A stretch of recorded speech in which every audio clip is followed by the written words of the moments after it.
Our other developing story tonight, the spread of gun violence continues in Chicago. The latest victim is a 15-year-old girl, a high school honor student. She was shot this afternoon at 42nd and Oakenwald. That's in the Kenwood neighborhood. Darlene Hill spoke to her parents tonight and has our report live from Comer Children's Hospital. Darlene. Yeah, Bob, not a conversation I wanted to have tonight with those grieving parents. They tell me that their 15-year-old daughter was a special kid. She was excited about having attended the presidential inauguration in Washington, D.C. just a couple of weeks ago, and she was looking forward to spending part of the summer in Paris as part of a student exchange program. But instead of finalizing those plans, they're now making funeral arrangements.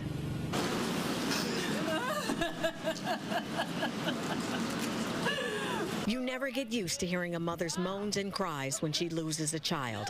Hadiya Pendleton was killed this afternoon, gunned down in a park near her high school on Chicago's South Side. What would you say to the people who pulled the trigger? Shame on you. Shame on you. Really? Like, what were you thinking? These are just children. Witnesses told police the 15-year-old sophomore had just finished taking exams at King College Prep. Classes were dismissed early, so Pendleton and her friends went to the park to hang out. Moments later, witnesses say a young man appeared with a gun and randomly started shooting. The school was good, but the neighborhood was not, and that when we stepped foot outside the school, anything could happen to us. King High School made news last month when the students staged a protest, a 3-hour sit-in about the school's new after-school policy. The principal no longer allowed the students to wait in the school at the end of the day while waiting for their parents to pick them up.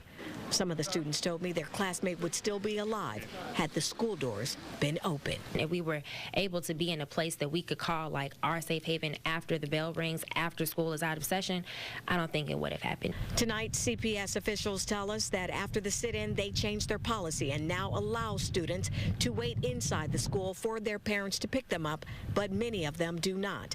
Pendleton was an honor student, a majorette at King, and played on the school's volleyball team. I'm not worried about where she's going. I know who has her. I just miss her. My heart's, there's a whole section of my heart that's gone.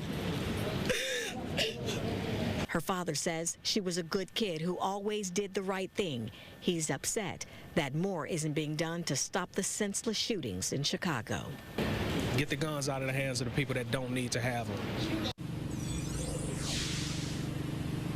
Now, I can tell you also tonight that, Bob, that a local community organization is offering a $1,000 reward for any information leading to the arrest.